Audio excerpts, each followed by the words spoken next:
So fast forward, this testimony number 2 was last year, and this has also been a massive thing for me, and I hope this is a real encouragement. Okay, nothing about the demonic, that's out there, so don't have to worry about that anymore. So this was last year, so I was on furlough for 6 months, beginning of the pandemic. I was busy homeschooling the children. We got 3 kids. My wife was busy working from home. So I was a stay-at-home dad, I felt like, and it was a massive experience. But it wasn't without its trials. And I had recently moved to Clevedon, down by the sea, and I'd take myself off to an amazing place that overlooks the sea whenever I was having a really tough time. And I would just go there and just first of all, just chill out. Try not to be stressed out by whatever was happening with the kids in that particular moment. And then those moments became time with God. And I realised I need to get real with God. What am I doing plodding through life? I'm Christian, but where's that moment? Where's that moment where Jesus Christ just completely set me free? What is really possible with God if I just start listening? If I just start walking with him?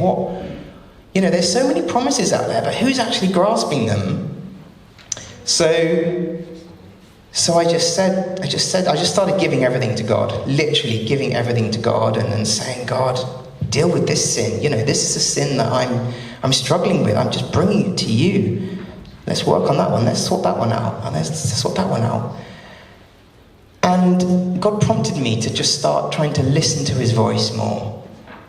And I started putting into practice listening to the Lord's voice.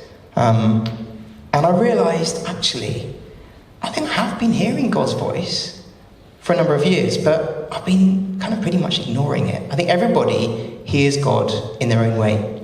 And for me, it's a feeling accompanied with words that I identify with God. And it's been mostly through trial and error that I've been able to recognise it's God's voice.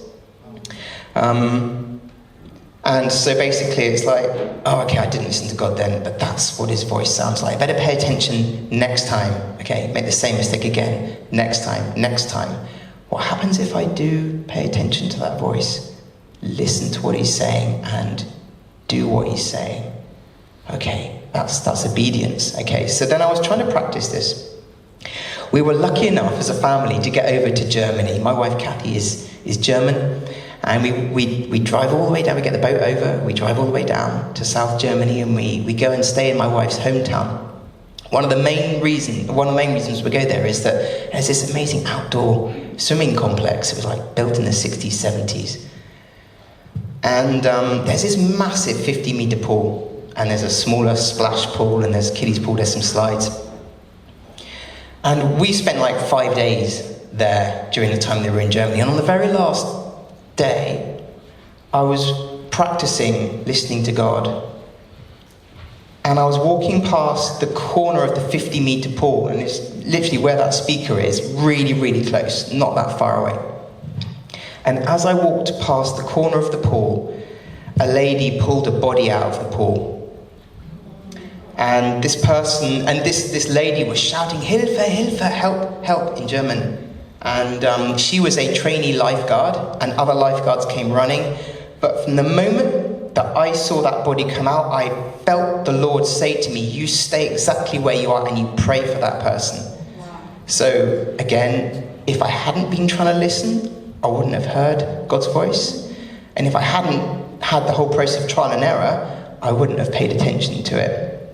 Plus, I was trying to obey, so God was challenging me to obey him. He told me, despite there's a person that's just been pulled out, you pray for that person. So I obeyed, and I didn't move. I just kept praying. And I remembered back to my first testimony, the faith, my founding of the faith, which is 100% pure faith, without any doubt, believe. So it was evident, this guy, he was not breathing. He did not have any pulse. And yet I stayed there praying, and they couldn't revive him, but God was saying, you stay here and you pray. So I carried on praying, and I carried on praying, and I carried on praying. There was another guy there, who was part of an answer to my prayers, and he's part of this story. And he's somebody who I know, he's an old school friend of my wife's, a guy called Marcus. He's German. And he came running around, and I didn't know he was there at the time. It's quite a big place. But he is an ex-paramedic and now a GP. And he was able to revive this guy after I've been praying for quite a long time and others couldn't. And I said to him afterwards, and the real paramedics came and they took him away, and everyone was like, wow, that's amazing. And I went and spoke to Marcus afterwards, and he said, given that he's a doctor, he said, that has never, ever happened. I've lived here my whole life. That's never happened that somebody's been pulled out the pool and I've needed to revive them. He's been there hundreds of times. And I said, well, God just told me as I was walking past the corner of the pool, I was there at exactly the right place, at exactly the right time. God knew that I was trying to listen to his voice and that I was prepared to be obedient to whatever I heard. And I was obedient and I persevered. And Marcus said to me, medically, that guy was dead. If nobody did anything, he would have just stayed in that state. And that was interesting. God gave me a doctor to confirm that.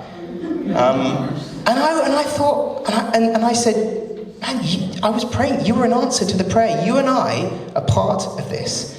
And that blew my mind. I don't know about you guys, but for me it blew my mind afterwards. Because I thought, first of all, if we listen, we practice listening, we obey, and we persevere in obedience, what does that mean? Okay, God can use us in a much more effective way. And also, I was also thinking, well, God's powerful. Why didn't he just heal this guy? If he wanted to, he obviously could. Well, why did he ask me? Why did he go through all this process? And I realized it's all to do with partnering with God. We are here for a reason. We have a responsibility with our faith, with our relationship with God, to take it seriously and to work with God on this. He can do it, we all know that, but he requires us to partner with him, to release his power. And when we stand on it and trust in him, amazing things can happen. So, yeah, that's it really. And then from then I've been able to hear a bit more and do some other things, but those are other stories. But yeah, that's it.